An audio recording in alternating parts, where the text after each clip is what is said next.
नमस्कार प्रेक्षको, C news Pune वृत्तदर्शन मध्ये स्वागत. मी संपादक मालक डॉक्टर शैलेश गुजर. पाहत रहा सी न्यूज पुणे वृत्तदर्शन. पुण्यातील वेदाचार्य घैसास गुरुजी यांची अनेक वर्षांची वेद परंपरा आहे आणि आता त्याच्यामध्ये स्वामी गोविंदगिरी महाराज यांचा सहभाग झाल्यामुळे आता 4 जानेवारी ते 12 जानेवारी पर्यंत पुण्यामध्ये भागवत कथा होणार आहे. जाणून घेऊयात गोविंदगिरी महाराज आणि त्यांचे सहकाऱ्यांनी आज वेदाचार्य घैसास गुरुजी यांच्याबरोबर घेतलेली ही पत्रकार परिषद. घैसास गुरुजींची वेद पाठशाळा पुण्यामध्ये गेली 80 वर्ष चालू आहे. त्या वेद पाठशाळेच्या वार्षिकोत्सवामध्ये दरवर्षी नवीन काहीतरी आयोजन होत असतं. त्याप्रमाणे यंदा पूज्य द्वारकापीठाचे शंकराचार्य जगद्गुरू स्वामी सदानंदजी महाराज यांची भागवत कथा ठेवण्यात आलेली आहे. ती 5 जानेवारी ते 11 जानेवारी या कालखंडामध्ये चालणार आहे. या श्रीमद भागवताचं महत्त्व हे आहे की आपला सगळा भक्ती संप्रदाय ज्या ग्रंथावरती अवलंबून आहे ते सगळे प्राकृत ग्रंथ श्रीमद भागवतावरती आधारलेले आहेत आणि त्यामुळे श्रीमद भागवत हा भक्ती गंगेचं उगमस्थान अशा प्रकारचा ग्रंथ आहे आणि त्यामुळे त्याचं यथाविधी श्रवण होणं, जे त्या ग्रंथात आहे ते सांगणारा एखादा वक्ता उपलब्ध होणं आणि एखाद्या वेदपाठ शाळेनं त्याचं आयोजन करणं, हे सगळं मोठं अत्यंत उत्तम कार्य घडून आलेलं आहे. आपण सर्वांनी या संपूर्ण कार्यामध्ये उपस्थित राहून त्याचं श्रवण करावं, लाभ घ्यावा, तन मन धनानं त्याला सहकार्यही करावं, अशा प्रकारची आपणा सर्वांना प्रार्थना आहे. आमच्या घैसास गुरुजी वेदपाठ शाळेच्या वर्धापन दिनानिमित्त हा विशेष उपक्रम यावेळेला आम्ही आयोजित केला आहे आणि याचं सगळं मार्गदर्शन जे आहे ते गोविंद देवगिरींचं आहे. हा कार्यक्रम 4 तारखेला दुपारी 4:30 वाजता वेदभवनाच्या जवळ शृंगेरी पीठाचा मठ आहे, त्या मठापासून स्वामीजींची आणि भागवत ग्रंथाची शोभायात्रा आहे. शोभायात्रेनं हा सुरू होईल आणि 5 तारखेला दुपारी 3 वाजता कैलासबुवा खरे यांची कीर्तन आहे. 5:30ला स्वामीजींचं भागवत सुरू होईल. 7:30ला आरती होईल आणि त्याच्यानंतर काही विशिष्ट लोकांचे सन्मान केले जातील. मी आपल्या या माध्यमातून समाजाला सांगतो की स्वामीजींनी आज आपला महत्त्वाचा मुद्दा सांगितला की भागवत कथा सांगायला योग्य वक्ता मिळणं, ज्याचा त्या क्षेत्रात अभ्यास आहे, जे शांतपणे सांगतात. त्यांनी सांगितलेली भागवत कथा ही अत्यंत रसाळ आहे आणि शांतपणे सांगतात.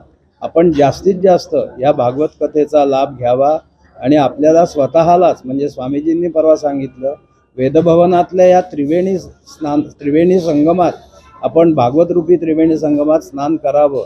त्याप्रमाणे मी सगळ्यांना विनंती करतो की वेदभवनामध्ये ज्या ठिकाणी भागवत होणार आहे त्याला आम्ही श्रीकृष्ण नगरी असं नाव दिलं आहे. या श्रीकृष्ण नगरीमध्ये येऊन सगळ्यांनी या अवभृताचं स्नान करावं, एवढी मी या निमित्ताने विनंती करतो.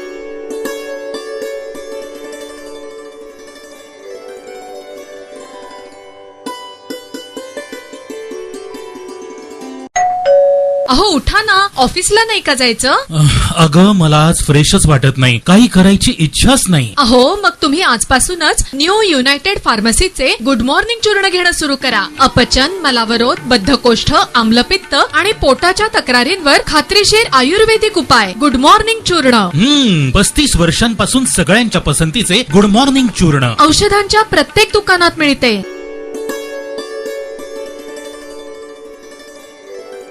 पाण्याचे संवर्धन आणि संरक्षण ही काळाची गरज आहे, असे प्रतिपादन डॉक्टर सुरेश प्रभू कुलपती ऋषीहूड विद्यापीठ यांनी केलं. पुण्यामध्ये एका परिसंवादामध्ये ते बोलत होते. अध्यक्षस्थानी शेखर गायकवाड त्यावेळेला उपस्थित होते. पाणी हा तुमच्या माझ्या जलजीवनाचा एक भाग आहे आणि तो जर संपत आला, त्याचं जर काटेकोर नियोजन केलं नाही तर पृथ्वीवरची सृष्टीच नष्ट होईल, असे प्रतिपादन विविध वक्त्यांनी या कार्यक्रमात केले. I mean, not only the minister, but he can beacon for the country, and I'm really honored tourists and gentlemen who are here today. Truly humbling.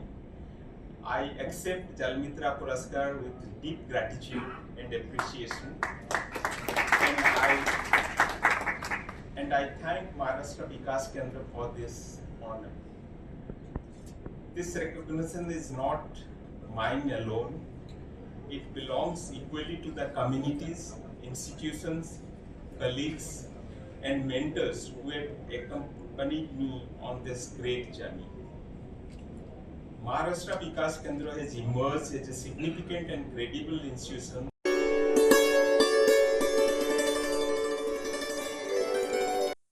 ज्येष्ठ पर्यावरण तज्ज्ञ श्रीयुत गुरुदास नुलकर यांनी असं प्रतिपादन केलंय की महिलांनी जर घरामध्ये वापरता येणाऱ्या पाणी आणि संसाधनांचा जर काटेकोरपणे वापर केला तर आपल्याला कुठल्याच गोष्टीची कमतरता पडणार नाही आणि पृथ्वीवरती जो सध्या एक प्रकारचा अस्वस्थपणा आला आहे तोही राहणार नाही. तो अस्वस्थपणा म्हणजे पोल्युशन आणि या पोल्युशन करता आपल्या महिलांनी सक्षम होणं गरजेचं आहे असं मत त्यांनी व्यक्त केलं. एम्पॉवर हर फाउंडेशनचा मी प्रमुख विश्वस्त आहे.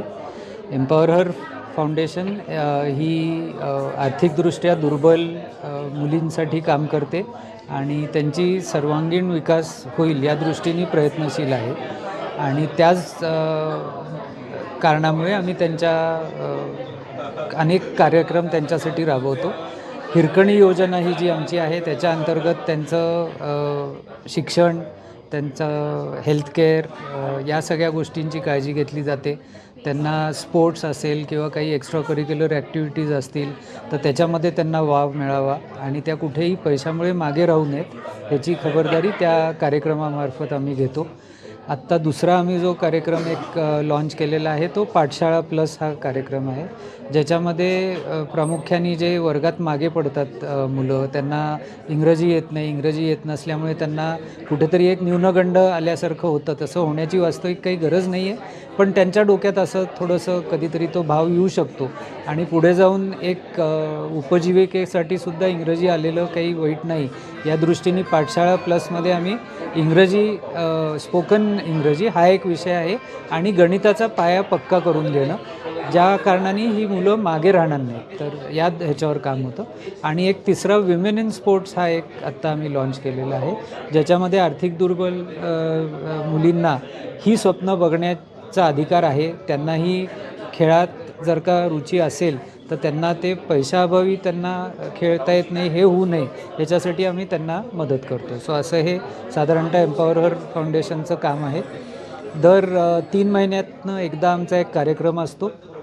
हा वार्षिक कार्यक्रम होता. आजचा विषय होता पर्यावरण आणि खास करून त्याच्यामध्ये आमचा केंद्रबिंदू हा पाणी हा होता आज, कारण पाणी हा विषय सगळ्यांनाच महत्त्वाचा आहे आणि मुलींना फार लहान वयामध्ये ही जाणीव होणं फार गरजेचं आम्हाला वाटतं की पाण्याचं महत्त्व काय आहे आणि बायकांचं स्थान काय आहे पाणी या दृष्टीने, त्या काय त्याच्यामध्ये योगदान देऊ शकतात. सो या दृष्टीने आम्ही हा कार्यक्रम त्यांच्यासाठी आयोजित केला होता आणि त्याचं प्रामुख्याने कारण असंही आहे की नुसतंच आम्हाला आर्थिकदृष्ट्या दुर्बल मुलींना पुढे आणून त्यांना आर्थिकदृष्ट्या स्वावलंबी करायचं एवढं एकच दृष्टिकोन नसून एक जबाबदार नागरिक म्हणून सुद्धा त्यांना समाजामध्ये आम्हाला आणायचं आहे आणि त्या जबाबदाऱ्या पार पाडण्याकरता अनेक पैलू त्याच्यामध्ये येतात. पण त्याच्यामध्ये अशा ज्या काही समाजात आपल्याला ज्या महत्त्वाचे बाबी आहेत त्याच्याबद्दल त्यांना माहिती होणं, त्या दृष्टीने आजचा हा कार्यक्रम आम्ही पर्यावरणावर केला होता, पाण्याबद्दल. प्राथमिक त्याचा स्रोत जो आहे तो नातेवाईक, मित्र, स्नेही, आप्तेष्ट हेच आहेत आत्ता तरी, आणि जसं जसं आमचं काम वाढतं आहे तसं तसं अजून लोकं जोडली जात आहेत. 2 खास करून मला नावं इथे घ्यावीशी वाटतात. ते म्हणजे एक सिद्धार्थ महाडिक, हे ल प्लेझिर नावाचं जे रेस्टॉरंट आहे प्रभात रोडवर, तर त्यांनी एक कल्पना काढली की त्यांच्याकडे जितक्या डिश विकल्या जातात दर महिन्याला तेवढं तितके रुपये ते आम्हाला देतील, पर डिश 1 रुपया. तर अशा माध्यमातून पैसे उभे राहत आहेत. तसंच योगशायरचे वरद देशपांडे जे आहेत त्यांनीही अशीच मदत आम्हाला केलेली आहे. आणि मला असं वाटतं की जर का पुण्यामधले 30-40 जर का रेस्टॉरंट जरी एकत्र आले आणि त्यांनी या पद्धतीने जर का मदत केली, आम्हालाच असं नाही, आम्हालाही करावी, अजून ज्यांना करायची इच्छा असेल त्यांना करावी, तर बऱ्यापैकी निधी उभा राहून एक भरीव आणि सकारात्मक काम होऊ शकतं.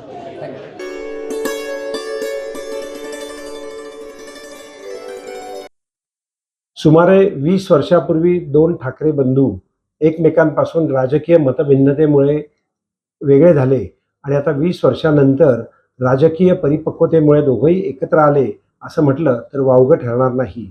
या दोघांची युती महाराष्ट्रातल्या 27 महानगरपालिकांमध्ये दिसेल आणि त्यावेळेला त्यांचा जो काही त्या ठिकाणी मतांची टक्केवारी मिळेल त्यावरून महाराष्ट्राच्या पुढील राजकारणाची दिशा ठरेल. आज पुण्यातल्या अलका टॉकीज चौकात दोन्ही नेत्यांनी महाराष्ट्रातल्या या गोष्टीचं स्वागत केलं. जाणून घेऊयात अलका टॉकीज चौकातील पुणे मनसे आणि पुणे उबाठा यांचा हा जल्लोष.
नमस्कार प्रेक्षको, सी न्यूज पुणे वृत्तदर्शन संपादकीयमधून मी डॉक्टर शैलेश गुजर. 27 महानगरपालिकांच्या निवडणुका या पुणे शहरामध्ये होत घातलेल्या आहेत आणि इतर 26 ठिकाणी वेगवेगळ्या प्रकारची युती झालेली आपल्याला पाहायला मिळते. पण असं होत असताना दोन ठाकरे बंधू एकत्र आले आणि पुण्यामध्ये शरद पवार आणि अजित पवार यांचा पक्ष एकत्र आला. काका पुतणे आणि दोन सख्खे चुलत भाऊ त्या ठिकाणी एकत्र आले. ही महाराष्ट्रातल्या राजकारणाची एक वेगळीच नांदी म्हणावी लागेल. यावेळेला मनसे आणि शिवसेना उबाठा यांची एकत्रीकरण जरी निवडणुकीत झालं असलं तरी त्यांच्याबरोबर MIM सारखे लोक येतील, त्यांच्याबरोबर कदाचित काँग्रेस असेल. हे कसं काय गणित सुटणार? पाहत रहा सी न्यूज पुणे वृत्तदर्शन.